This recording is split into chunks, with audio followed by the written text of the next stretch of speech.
Man, that's an awesome trailer, man. Such an awesome trailer. Good job, Remy.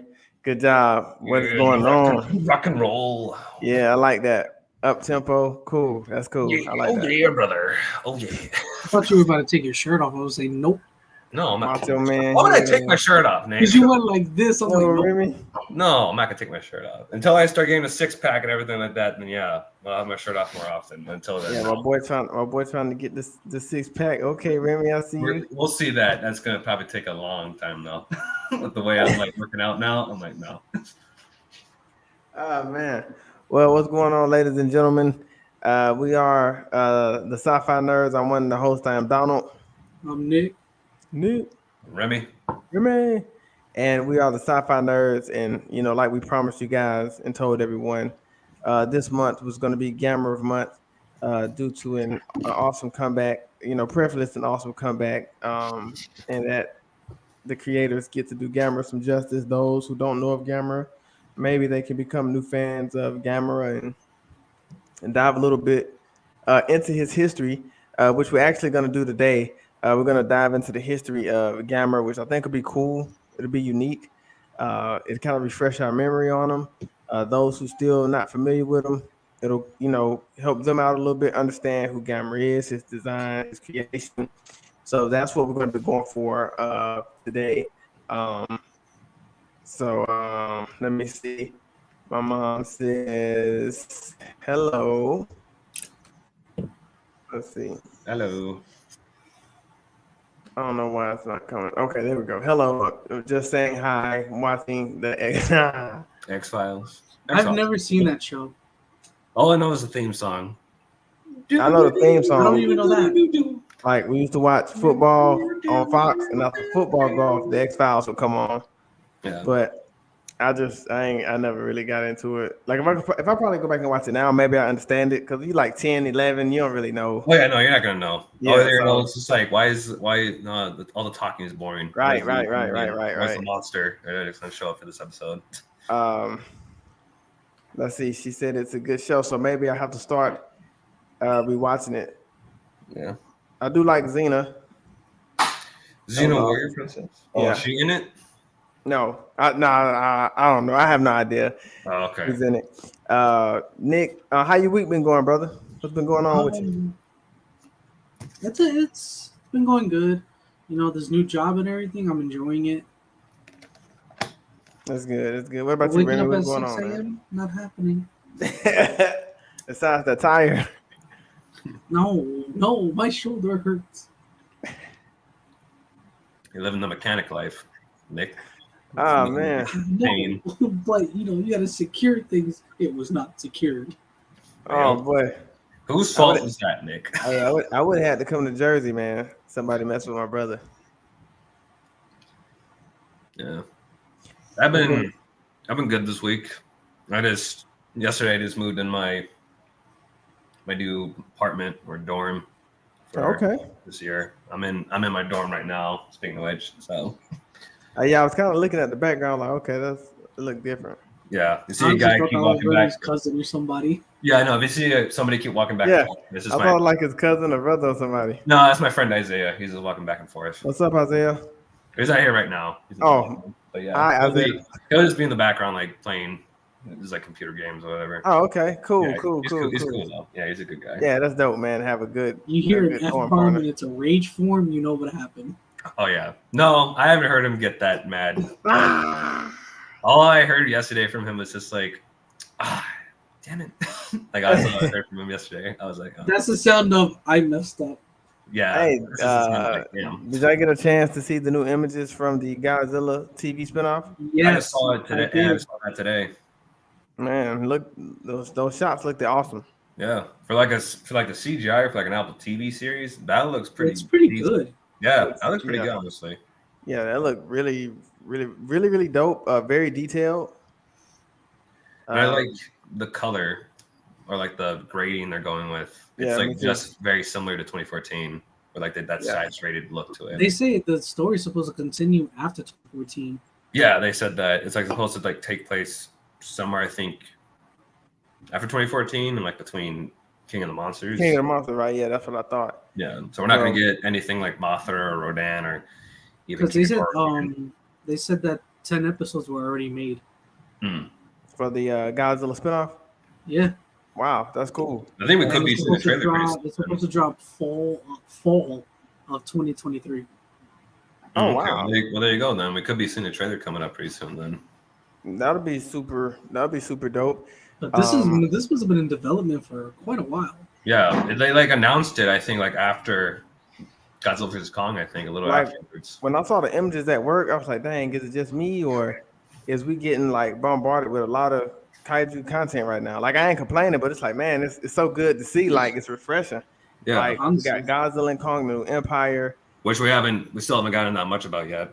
We haven't still gotten a trailer. Waiting for that. Right. Yeah. Oh, that's gonna be killer, dude. I feel like they might release a trailer. I feel like near like the end of 2023. Well, apparently that Kong-like creature has the ability to control kaijus.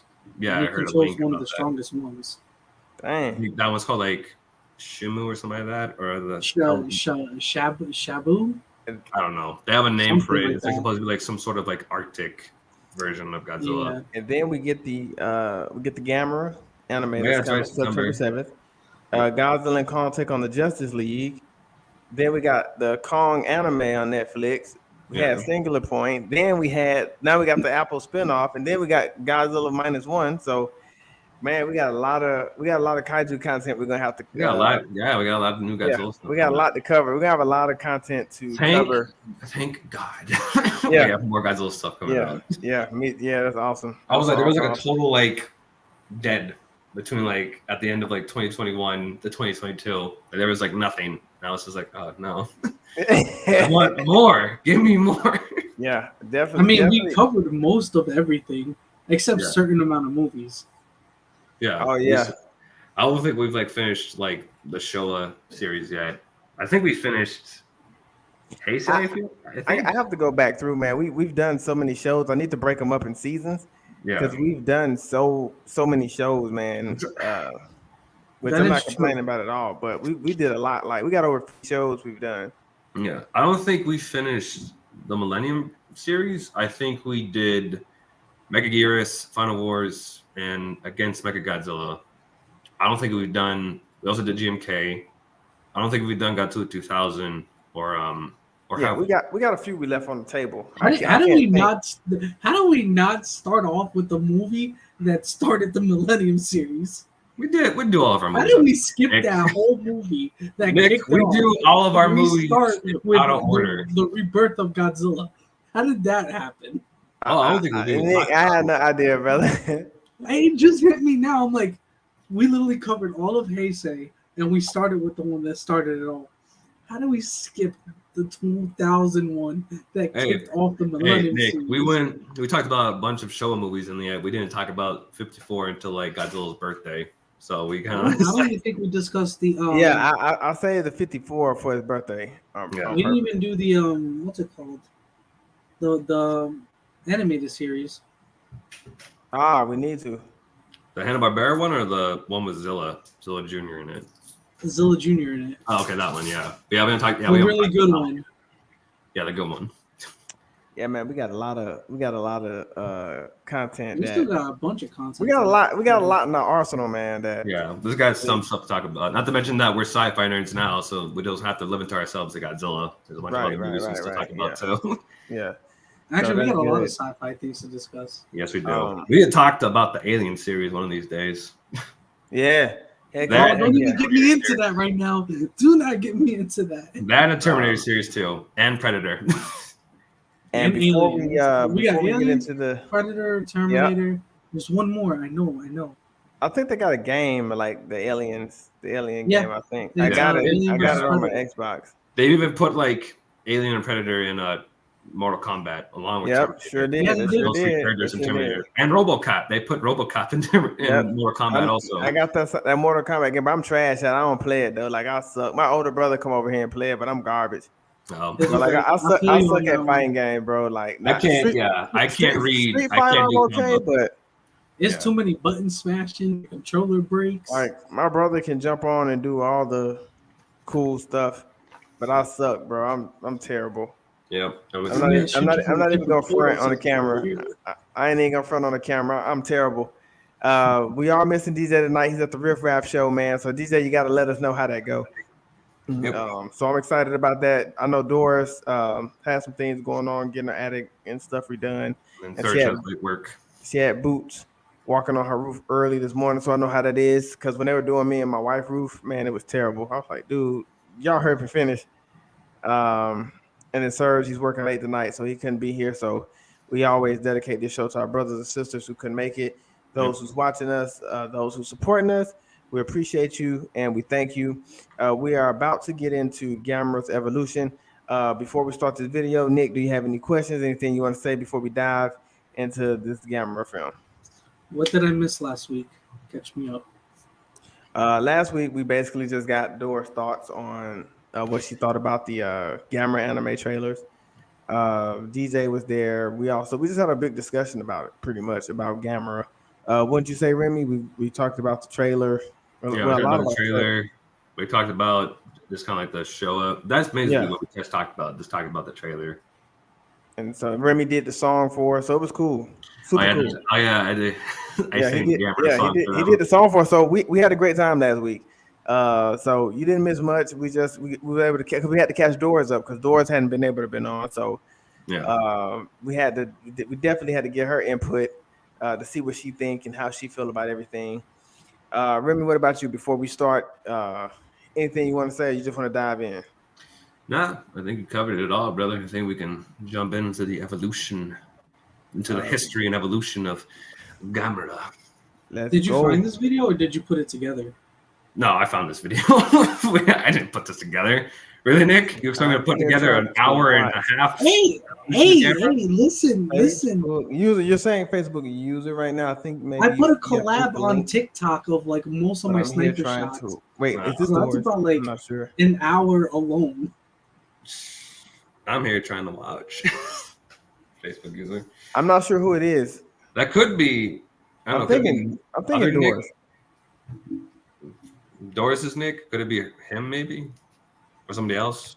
Yeah, I don't know. I think Doris knows who a Facebook user is, but that reveal your name. Unless this is somebody trying to catch a feel for how we are.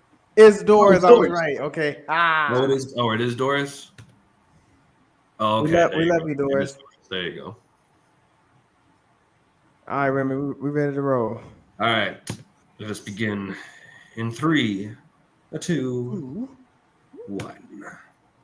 Why'd you have to go to pause like 3 times? I didn't. Trey Hinton. Oh. What's going on, brother? There we go. How you doing, Trey? Good to see you back, brother.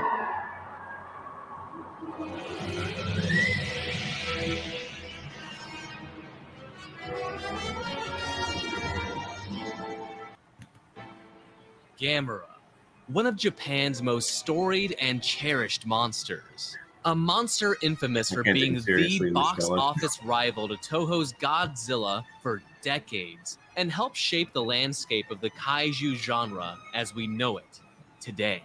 Despite not being all that well known in the West, Gamera's legacy in the kaiju genre is so significant that it is likely only eclipsed by Godzilla himself. That's cool. But what is it that makes this giant turtle so important? How could a monster that practically started as nothing more than a copy of Godzilla turn into one of the most beloved kaiju franchises ever made? Today, we're going to take a deep dive into this monster's history. From its beginnings as a movie about giant killer rats and turtles at a strip club, to what many consider some of the best kaiju movies ever made. No, Remy. All while looking at how these movies changed the trajectory of people's lives and opened a door for them to pursue their dreams.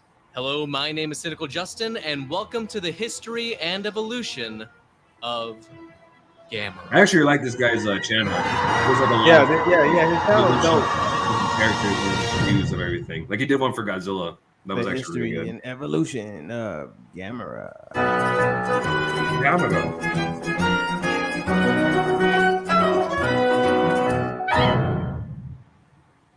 Gamera Origins. Gamera's story begins where many kaiju stories do, with greed.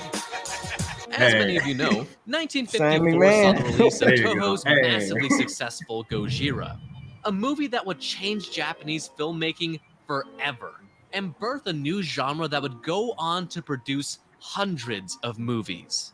The film was so successful that Toho would make a sequel, and then another, And it would suck. and then another, and then Yeah, another, that one. and That's then probably every time Toho would Godzilla's strike Revenge is gold, trash. they made so much cash Not with these Revenge, I mean movies Rage Again. that they firmly Rage cemented Again, themselves Yeah, in Rage the Again top is just 'Excuse me. 5 Japanese No, film Remy? studios with a stranglehold over the industry. Rage Again is just Alongside Toho, you had Shochiku, Nikatsu, Toei, and Daiei. There you go. For a long time, Godzilla would be all alone at the top of the food chain. No other studio would even Still is. dare to try and claim the crown of the king of the monsters. Damn right. That was until president of Daiei Studios, Masaichi Nagata, decided he wasn't going to let the king stand on the mountaintop forever. No, he decided that Daiei was going to carry out a regicide. Founded in 1942 as Dai Nippon Film, Daiei Studios had only recently come into its own. The studio gained a ton of traction after producing Akira Kurosawa's critically acclaimed Rashomon in 1950, which would enter into the 12th annual Venice International Film Festival and win the top prize of Best Film, and in the process, put Japanese cinema on a pedestal for all the world to see. As it The should. studio would follow up with other big hits, Man, make some such as pretty damn good Jigo movies. which you might We all know have as to this admit, little they movie make some called pretty The damn Gate good of movies Hell, that rival a movie movies that here. would go on to win the coveted Palme d'Or at the Cannes International wow, Film Oscar, Festival. okay. Daiei Nice. would continue to have success after success, making them Raise constantly again, step dude. up their Man, production stop game it. to be as big in scale as possible. He's actually not Even wrong. Toho, He's actually not wrong. the most prominent Watermelon Japanese here. studio at the time, had trouble keeping up. Even though they would find plenty of success in the years after, President Nagata still wanted more. Enter 1963's The Birds, directed by one of the most influential and beloved directors ever, Alfred Hitchcock. Yeah. The film was unlike anything that had ever come before it, and made tidal waves in the filmmaking industry. Seeing that success, Nagata wanted his own movie just like it, and decided to finally enter the space that no other studio would dare to go. This project would become an absolute nightmare. Giant Horde Beast Nezera was a 1964 horror movie that never came to be. It was about a giant rat infestation taking over the streets of Tokyo and leaving nothing but ruin and devastation in their wake. But the only devastation left behind would end up being on set because this movie was a complete disaster. At first, they wanted to use stop-motion rats, but that looked like Me- so they didn't do me that. realized Then I'm they still attempted single. to use people in rat suits, but that was probably just embarrassing. Oh, really? So what did they use as a last? Logical resort? design. Like Well, that rat eventually, design. they decided Yeah. to try and use Some maquette they had. actual rats. And to everybody's surprise, that went swimmingly. Nah, just kidding. It was a catastrophe. The rats went gung-ho, shutting down the production on, studio folks. after the health department discovered an outbreak of fleas on set. Oh, Now, cool. who could have seen that one coming? Needless to say, production was not good, and the film was scrapped. But there was actually a crowd-funded film that recently got a Western release called Nezera 1964. It's a pretty crazy dramatized biopic about the production of Nezera that even features some of the actors That's from the crazy, Gamera like how franchise. far they've So come keep with an eye out for production. that one if you're All interested. right. If not, They like started then there's off with also like Night of Lepus, a which movie about is giant pretty much the rats, same and then thing. they went like, no, let's Anyway, do Gamera. With the film being bins, but Daiei still having all those resources at their disposal, they decided they were going to try and use it for something else. And this would be the beginning of the film we would come to know as Gamera, the Giant Monster. Yeah. But with that said, how he finally came to be is just a bit contended. Most people that worked with Masaichi Nagata would tell you that it was a massive stroke of luck. A story where Nagata, flying back from a film festival in 1965, saw a cloud, or an island depending on who you asked, that he looked at and said, "Turtle." Yeah. Damn, son. And thus, actually not yet, Gamera was born. Gamera. Okay. That wasn't until they realized that name was stupid because, hello. And thus, Gamera was born. But the smarties among you probably caught on to the fact that this sounds pretty familiar. For those of you that don't know, right? This is pretty much the exact same story producer Tomoyuki Tanaka had when talking about his inspiration for creating Godzilla. So is this really where Gamera's story begins? Probably not. The more realistic but less flattering story is that Nagata probably maybe ripped off the concept from an up-and-coming filmmaker named Tomio Sagisu when he showed Daiei his demo reel. One portion of said demo reel had a stop-motion turtle that would pull in its limbs, spew fire, and fly. Only vaguely sounds familiar. He obviously wasn't too happy about that when the movie was eventually released. Still, he went on to make the hit show Spectre Man, so at least he had that going for him.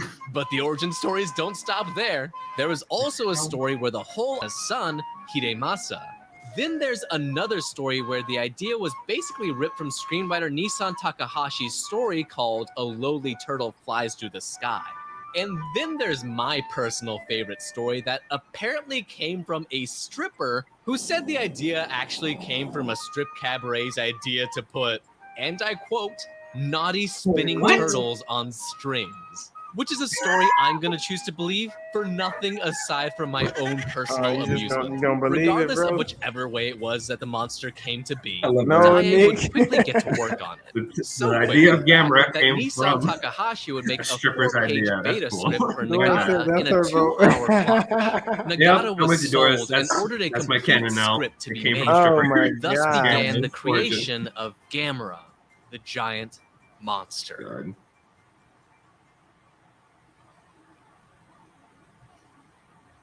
Now for sure.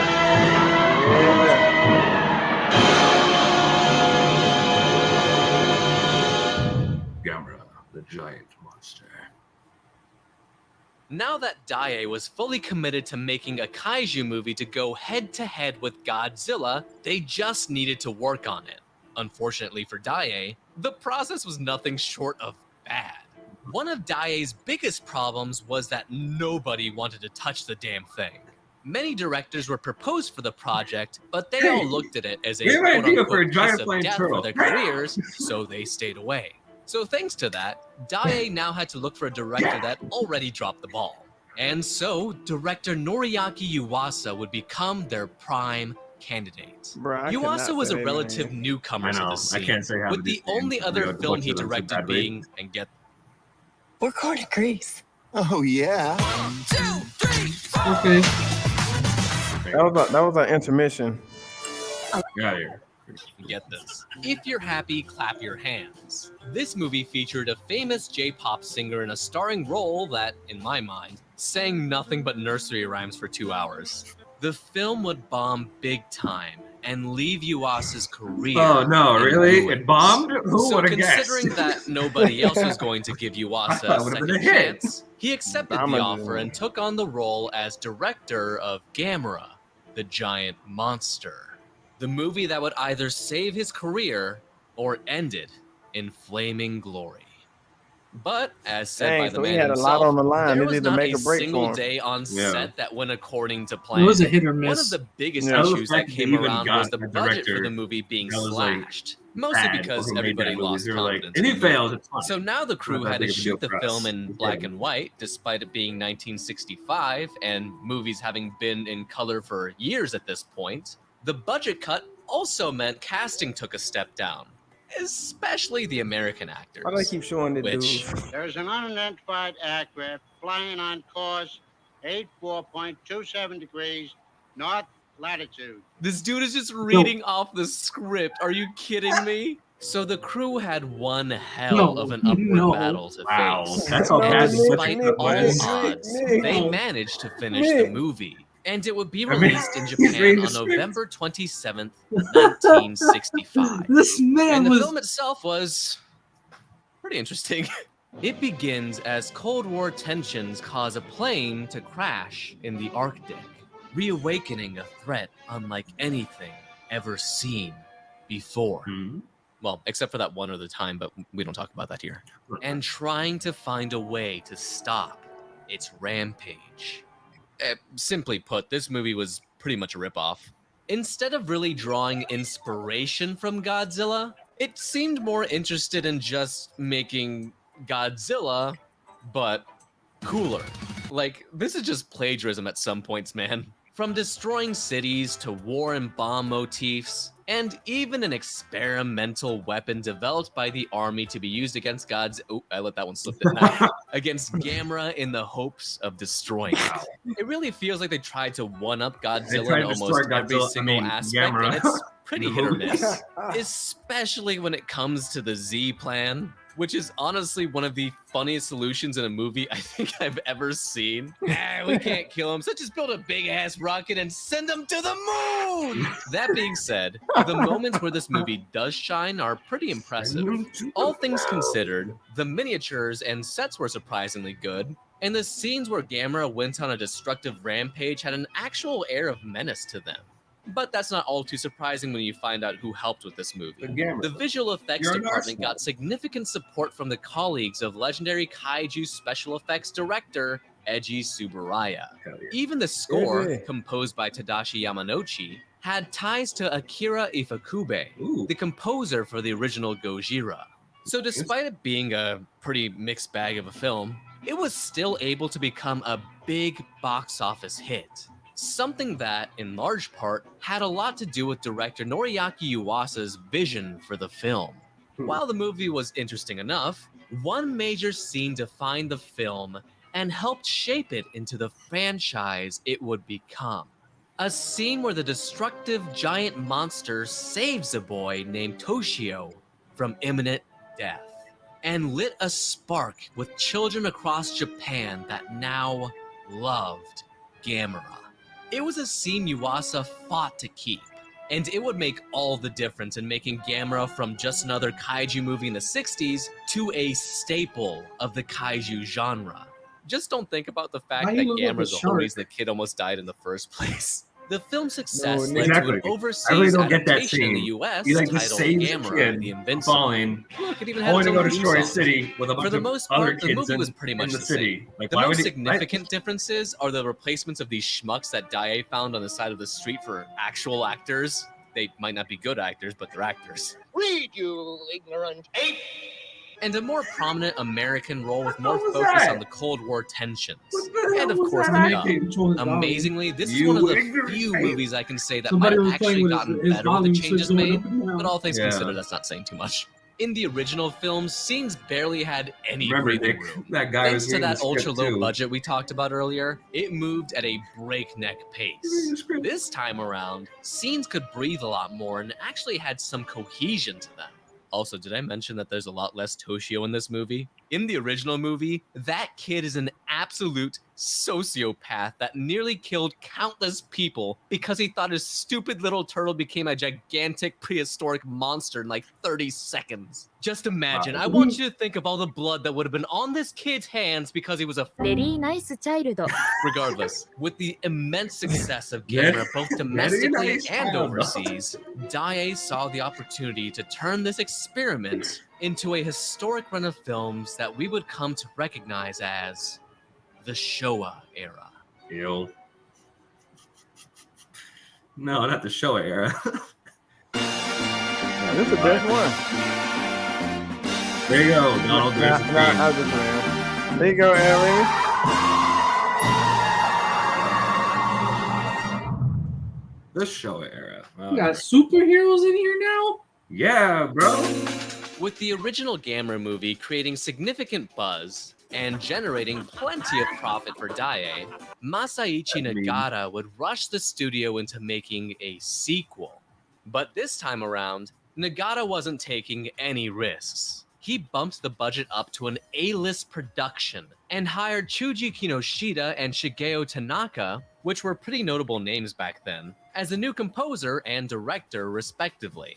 Yuasa got moved down to the role of special effects director. Even though his only experience with special effects was in the last Gamera movie, Nagata, being understandably terrified of that prospect, was able to recruit the help of Eiji Tsuburaya himself, who at this point was working on a TV show called Ultra Q, a show often cited as the cause for an even bigger kaiju boom, and also the predecessor to the legendary Ultraman.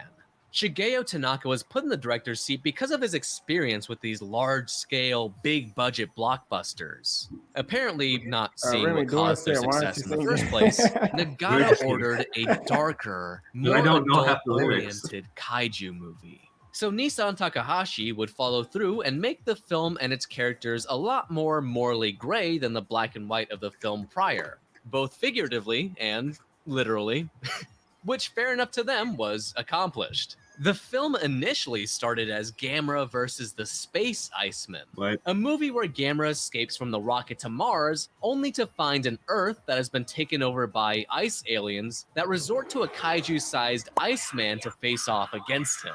Even though this would never come to be, the remnants of this idea would actually morph into another Daiei production, the Daimajin series. Funny enough, that movie would actually be billed alongside Gamera vs. Baragon as a double feature. You mean so Barugon? instead of alien ice monsters, Barugon, they damn it. opted to go with excuse me, I think I got No, something in Remy? my throat. With Baragon, an ice-using monster Barugon, designed get as the the name right. antithesis Yeah, of the Barugon. fire-breathing Yeah, I put Gamera. that. Brr, brr. Also, he shoots killer rainbows. What? And with that decided, Duel of the Giant Monsters, gold, Gamera yeah. vs. Baragon, was released only You know what? 5 I'm gonna imagine months now that after the Baragon has release an of Irish the accent. original. The movie's beginning shows that the Z plan has come on, failed taste because, me, Lucky of course, Charm. it did. It was only the most smooth-brained Same, the plan to freaking ever Gamera. befall humanity, but I digress. And Gamera is now back on Earth, stronger than ever for some reason, and immediately back He do on look his terrifying in some of these rampage. shots, though. Elsewhere, a group of Nice. men begin an expedition to find the Great Opal, where they find Gamera a has tribe never looked warning terrifying of to the me. misfortune said Opal brings. Well, it's in the The group of Heisei men era. really don't give a shit and go out to find it in the Valley of Rainbows anyway. Their search leads one of them to death by a big-ass scorpion, the other to get... And the last guy... dang, to in get the hole, that's back bad to way to Japan. go. You can't get Don't out. worry, he gets eaten later on. Turns out this opal is actually the egg of Baragon, meant to be hidden away to prevent the destruction it would bring. Enter Gamera, both protector and destroyer in this film, to be humanity's last hope against this new foe that grows from the size of a small boulder to like a housing complex in 2 seconds. The whole idea this time around was to present the classic song of fire and ice through these two larger-than-life monsters. Oh, by the way, did I mention that the ice monster's weakness is water? Like, do we not see a contradiction here? Wait, so how is Baragon able to weaponize rainbows if he's weak to water? How is he able to breathe? There's water in the air. They really didn't think this one through, did they? No. This lady named Karen has a taste for blood. Well, Gamera comes back. While his suit is like she was trying to definitely get a little not action. on fire, and with humanity's help No, and a really? comically large diamond, he lures Baragon into a lake where you Donald, definitely this is a cannot family see show. Baragon having really Don't lie, long I can't hind talk. legs. And then he's subsequently beaten to death. Upon the I'm movie's kidding. release, it was underwhelming both at the box office and critically. Oh. Much of this comes from the Yeah. fact that nobody wanted the series to become more adult-oriented. Even Noriaki Yuasa stated that he felt the melodrama and extra runtime were working against the film's favor. Though sadly, nobody on the crew listened to him since many people built up resentment towards Yuasa because they felt he hadn't put in the work that they did. They even cut the footage he filmed just to Dang. spite him. Well, Wow. it turns out that he was right. Even the American TV release of the film, War of the Monsters, would have some pretty significant chunks taken out of it. And wouldn't you know it, every Showa-era Gamera movie afterward would gradually become more and more kid-centric. Yuasa knew what he was doing in the first movie. He saw where the landscape of kaiju films was going, and it was all leading to the kids. So Yep. with that in mind, the next installment put Noriaki The Yuasa kids. back in the director's seat and the special effects seat once again. And Daiei wasn't about to take any risk this time. To get some quote-unquote inspiration, they looked over at their largest competitor, Godzilla, and saw the pretty impressive list of names he was billed with. In particular, they looked at King Kong and Frankenstein. King Kong having faced off against Godzilla in 1962, and Frankenstein being the original opponent for King Kong, but being swapped out for Godzilla just before his Toho debut in Frankenstein Conquers the World in 1965. Quick side note, right? Just because it gets confusing. This here is Baragon, which is not the same thing as Baragon. I guess we just ran out of names or something. There you I don't go. know. So Yuasa said, Dracula? And Nissan Takahashi was like, bet. And so he would get to work on a script for a movie titled Gamera vs. Vampire. But that name was generic as hell. So they changed it to Vampira. Huh? I mean, I guess we're getting there. But then they just ditched it all together and instead created perhaps Gamera's most recognizable adversary in 1967's giant monster dogfight, Gamera versus Gyaos. Even though the last movie underperformed, this one was still given a big budget, even if it was cut down by just a little. The producing role would also be passed down to Masaichi Nagata's son, Hidemasa, promising that the series would be taken in a different direction. Considering Yuasa's want to make Gamera a children's franchise, they were just like, plot? Who needs it? And tried to get to the action as soon as possible to pump the kids' brains full of dopamine. The little plot there actually was in the film took inspiration from events happening at the time. The main one being all the sudden eruptions all around the world. So they could build themes around the eruptions, and by that, I mean...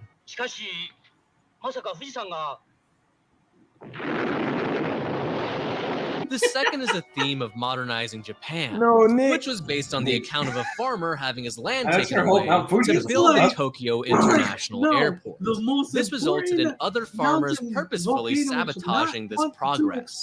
But in this movie, it's all just a means to an end.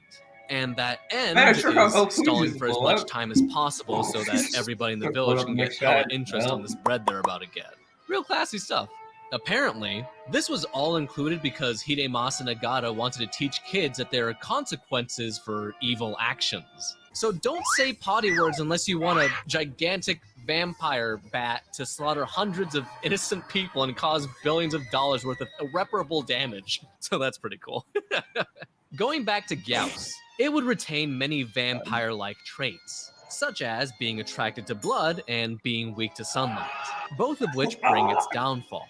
After being drawn out with synthetic blood, Gamera would drag the fight on with Gyaos until Sunrise would ultimately defeat the creature.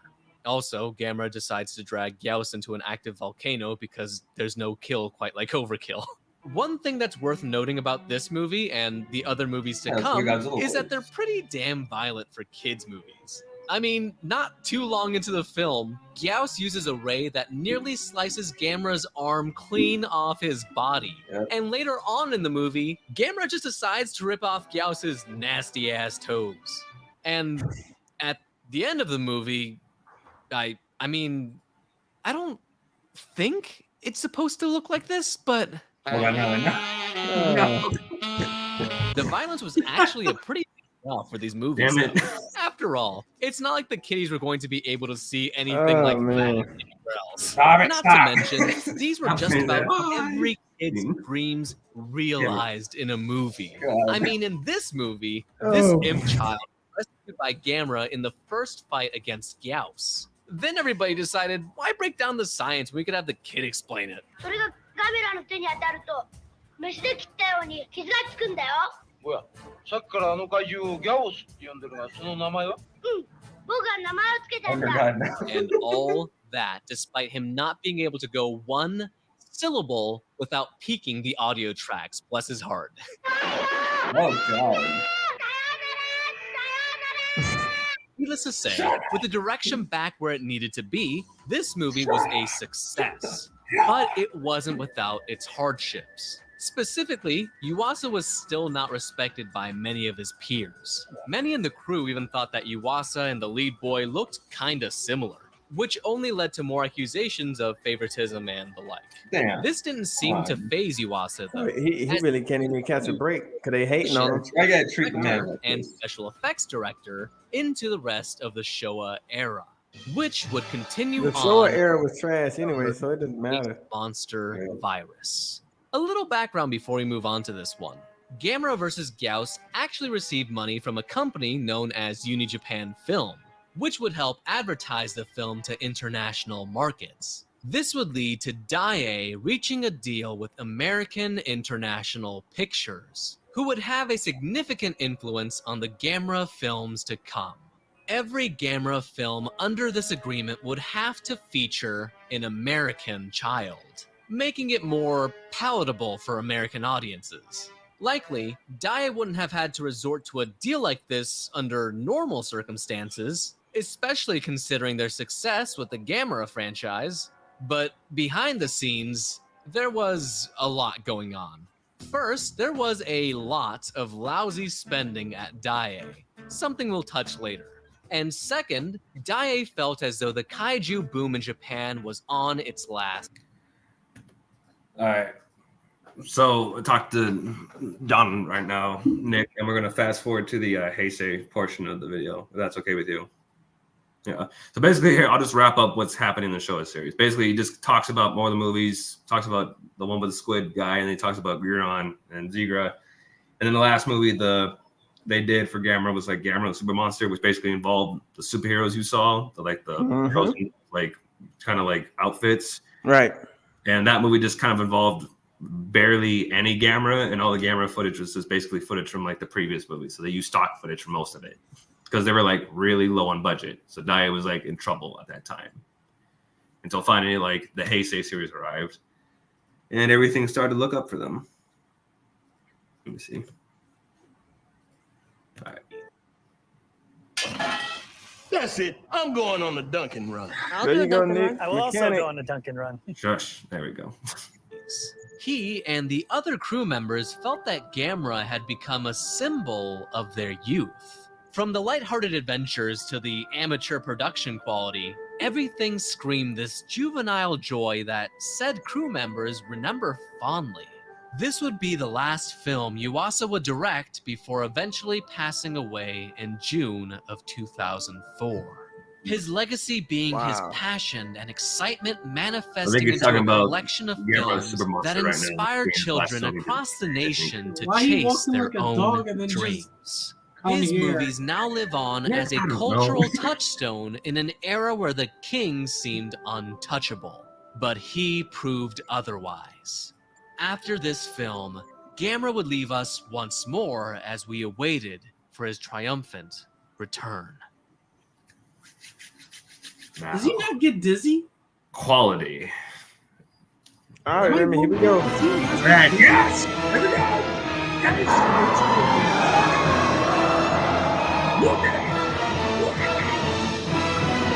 Now the Heisei series is super awesome. The Heisei era. He Hell. only had 2 series, right? The Showa and Heisei. After Yeah, and then he had, like, one over a Millennium decade of slumber, Oh wait. it was finally The one that time. was supposed to make it 106, that would have came out.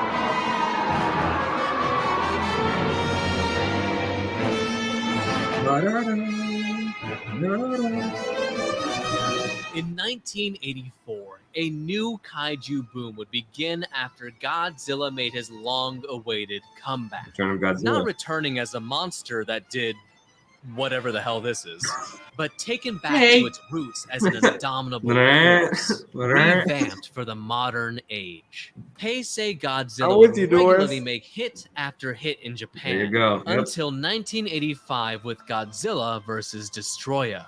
Much like the Showa era, it would be a while before any other studio dared to try and take the kaiju throne for themselves. But of course, who better to step up to Toho's success than Daiei? After Godzilla finished his massively successful run and was killed off in Japan, Toho would hand over the production rights to TriStar Films so they could take a swing at making an American-made Godzilla movie. God. And Man, that jump we was all so know Yeah, that. there we go. Yes. So Daiei saw Kill a it. golden opportunity. Without Godzilla looming over their shoulder, Daiei decided it was time for Gamera's big comeback. Originally, Gamera was meant to come back to life like he was in the Showa era. Daiei CEO Yasuyoshi Tokuma thought the best way to bring him back would be an hour-long kids movie. No. Luckily, a young filmmaker named Shusuke Kaneko told him, that's stupid, and managed to convince Tokuma That's that dumb. Gamera needed to evolve if he was ever going to make an impact. There you go. So with Tokuma on board, Daiei would bring together an incredible team of talent that would create some of the most That's how you cherished do it. kaiju movies ever made. There you go. In charge of this new series That would be set must director be on Shusuke fire. Kaneko and special effects director No pun Shinji intended. Higuchi. Kaneko was a relatively new filmmaker who may or may not have directed a modestly sized library of pink films in the 80s. Oh. But we can just forget about that part. He would later direct a favorite in the Godzilla franchise with GMK Giant Monsters All Out Attack, work on Yes, the sir. Ultraman Max series, and direct the live-action DJ. Japanese Death Note movies. Oh. Some of those are more beloved than others. Yeah. My main man Shiniguchi, though, started out as a modeling assistant for the return of Godzilla.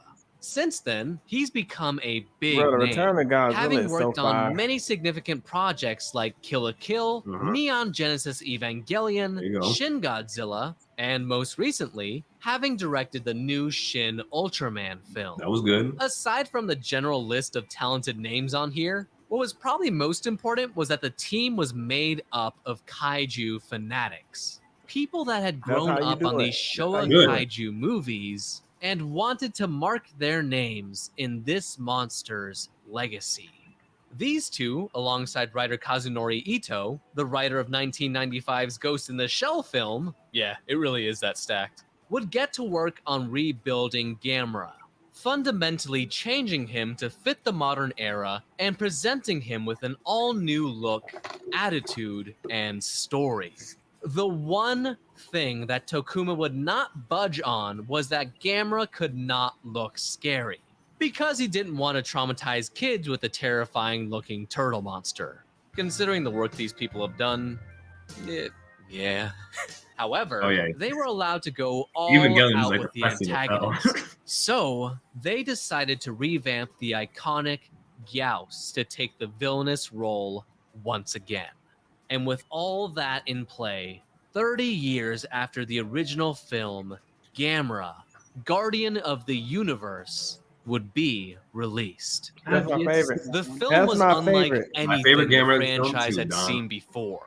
Sure, Great everybody minds think alike, expected an brother. improved Yes, Gamera, sir. I Yes, have sir. to go to my not many DVDs to see people if I even expect have to this see movie. one of the greatest kaiju movies ever made.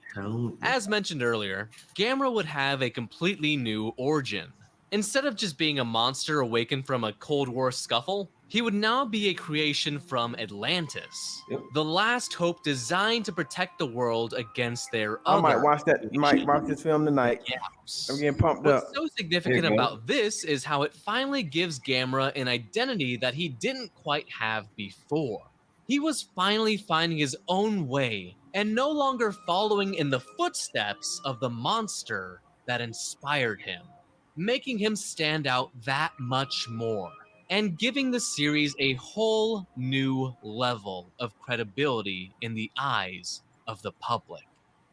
The film starts with the discovery of an ominous-looking atoll Hey, thank you, Nicholas. Glad you can join. just so happened to be carrying How'd you over like him this 100 A-bombs worth of plutonium. Curious Monster about the report. atoll, one of the officers aboard the ship goes out to see what's happening, only to unknowingly awaken the giant Atlantean monster. Meanwhile, Dr. Mayumi Nagamine travels to Himegami Island because of reports of giant birds attacking people, only to discover a ghost town. This is where we first meet the baby Gyaos as they expand their attack beyond the island. This leads to a government plan Yeah, to it's still capture kinda and good. trap the Gyaos in the Tokyo Dome. Yeah, But no. Gamera's like, F that shit, and kills one of the Gyaos while the other two escape. Oh, But really? before all that, He a snapped- strange he snapped that. comet-shaped metal named That seems like orichalcum it's a wave. was found on Nah, Gamera's nah. back that was said to be an Get ancient out. metal from Atlantis. The orichalcum turns out to form a link between Gamera and Asagi Kusanagi, Gamera was like, the not in my daughter of the house. Marine officer from the beginning. She also just so happens to be Steven Seagal's daughter, so I figured I'd throw that one in there. It is Are you also always true. armed? Yes. Right now, if I was to look around this room, would I find an arm of some sort you've brought with you? Yes. There is a downside to this link, though. Whenever Gamera is hurt in battle, Asagi then manifests those same injuries, putting her at grave risk. Oh, The no, I don't final want Gyaos that. eventually grows Yeah, I'm into good. full size, and after destroying the Tokyo Tower, a favorite in the Gamera series, squares off against Gamera in the film's final Love fight. those shots. Gyaos overwhelms him throughout most of the battle, seemingly ending it when Gyaos pile drives Gamera from orbit into a refinery. You're so That is powerful. until Gamera rises from the flames, consuming said flames, Well, that's a and long concentrates walk. the energy into a single massive fire, There you go. completely eviscerating Gyaos in one of my favorite special effects of the franchise. Gamera is victorious, but it's made clear that this is not the end. Humanity has now opened Pandora's box and invited new threats to arise from this devastation. But Asagi knows that when those threats come, Gamera will be there. The film was a massive hit both critically and at the box As office. it should be. It gained a ton of traction from not only general audiences, but also at many award shows. Something the Gamera franchise has never even heard of Remy? before. The film would take Read the home comment. accolades Did like you read that Best comment? Director, Best Huh? Screenplay, Did you read and that Best latest Special comment? Effects at the Yokohama Oh, yeah. Film Festival, and even a nomination for Best Supporting I don't think Actress about at the that, all right? Japanese I'm Academy not Awards. taking the bait. Also I don't worth think praising about is that. Kao Atani, who composed the excellent score for this film Yes. and the others in this Music trilogy, in the Heisei adding an era extra is layer of phenomenal. grandeur and excitement to an already great film. This movie made tidal waves in not only the kaiju scene, but the Japanese film scene as a whole. In many people's opinions, even surpassing the quality of the Heisei Godzilla films, and somehow at a third of the cost. And considering just how good this movie looks, that's just insane. To say Yeah. this movie was impressive would be a massive understatement, since it still holds up incredibly well today. This would be the first time the Gamera franchise would see the use of CGI for scenes of him flying and in some other fighting sequences. This use of live action and CG animation together was considered pretty innovative in Japan back then, which had only usually seen one or the other. With the immense success of the first installment, it was a given we'd be seeing Gamera again. But this time, Tokuma gave Kaneko free reins to do whatever the hell he and the team wanted. And they even ended up getting a budget increase for the film, which pure insanity. So the team got hard to work on Gamera 2 with a new goal in mind. They wanted to use this movie as a stepping stone, a means to broaden the scope of what a kaiju movie could be. To make something that not only kaiju fans would enjoy, but something that would go beyond and amass the interest of those worldwide. And so, a year after the release of Guardian of the Universe, Gamera 2, The Attack of Legion, would be released on July 13th, 1996. All right, we'll stop it there. Dude, There you that go, was- Nick. You got some insight on Gamera from that. I'll say this. Definitely the Heisei era for Gamera is awesome. Yep. That's my favorite era. But from watching this film, this documentary on Gamera, it's basically like don't give up on your dreams, because when they started, you can see the transition. Like they tried, they failed, they came back, they tried, they failed, and eventually they finally got it right. And what I learned from this is about putting the right team around you, people who believe in the same vision, who have the same vision. Because if you watch the Heisei era, he's right, those films hold up really, really well. I'm talking about from the story, from the kaiju action to the lightning and coloring in the film, they hold up. But Nick, I hope that you're able to, kind of learn some new things about Gamera, or this will interest you in Gamera. So what are some of the things that you enjoyed about the video? Yeah. Honestly, I want to watch the movies now. Like I honestly, There you go. That's what I was on my phone for. I was looking. I'm like, I know I have this movie collection. Guardian of the Universe is a good start. Yeah, I told you, Nick. They're all free on Amazon Prime. Yeah, some of them are. No, all of them. Oh, they just became free. Yeah, they just became free. All of them are free. Time to do a binge watch. Everything from like the Showa series all the way up to Gamera the Brave, the Millennium movie. They're all free on Amazon. I believe Serge mentioned something last week where you can watch all the Gamera films for free as well. I can't remember what he said, but it was another. Wasn't it Pluto or whatever they're playing the Godzilla movies on? Yeah, it's Pluto. The Iris is the best. Yes, Gamera versus Gamera 3. Revenge of Iris. The Heisei, the entire Gamera Heisei is awesome, Nick. I know. Like, it's hard to pick like the best. Yeah, it's hard to all of them because they're all really good. Tubi. That's what it is. Tubi. There you go. Yeah, they're all available. Somebody did mention it, and I couldn't remember who. Yeah. But Guardian of the Universe is all. That's a good start. Anyone in the Heisei is a good start. Whichever one you choose to watch because they're so good. But man, I'm enjoying this Gamera content, man. I really enjoying it. Remy, how you feeling, man? After that, I've been good. I mean, I kind of already watched the video beforehand, so like it was really educational for me because there was some stuff I didn't know about Gamera. I didn't know some of the stuff that happened in Heisei or even like the Showa. I was like very limited on my knowledge of the Showa and like the origin of Gamera. So hearing all of that, I was like, this is interesting. This is cool. Like hearing the Heisei, especially like hearing the fact that like it's made by people who like love kaiju and like are kaiju fanatics themselves, literally reminds me of like what they're doing with the MonsterVerse, where they're picking directors who like adore giant monster movies and like have an affinity for Godzilla, like Michael Dougherty when they got him for King of the Monsters. Like I could, like you see him in interviews and everything like that. Like when people say that they're a fan of something, you think, oh, okay, they're just saying that to just like say that. But like seeing him in interviews, you're like, no, he's a fan. Like he knows. He's a fanatic. Like he knows the stuff. In an interview, I'm like, okay, yeah, no, he's a kaiju fan. He knows all his stuff. Like same with Adam Wingard, yeah, with Godzilla vs. Kong. Like he's listed his top favorite Godzilla movies, and I'm like, all right, yeah, he had some good choices. Isn't he directing the next one too? Yeah, he's directing Godzilla and Kong. Well, we all know it's going to be good. Yeah, that's a great one. Well, we'll see. Hopefully, it's like longer than it's over 2 hours instead of being. God, I hated that. I hated that he cut it to like an hour. I was like, make it longer.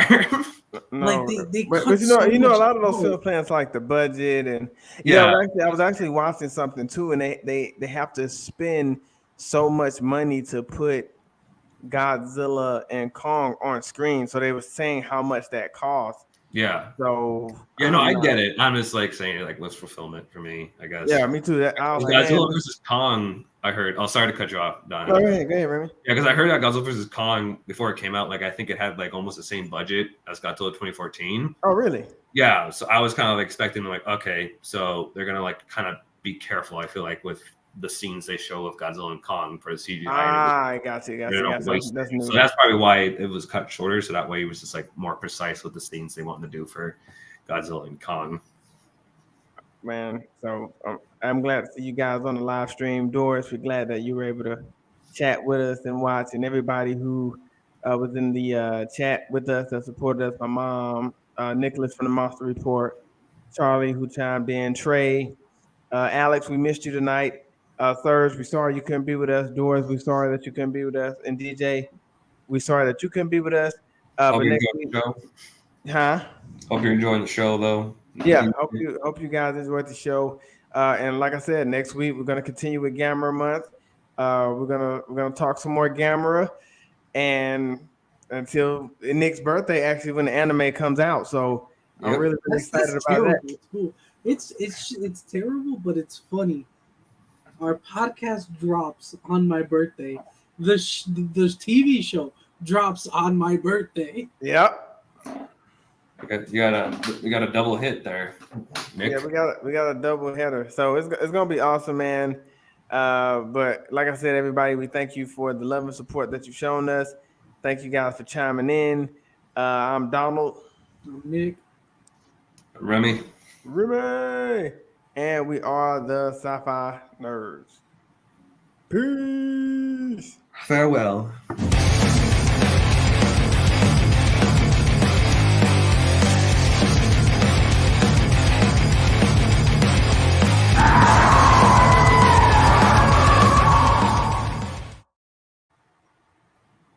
That's so awesome.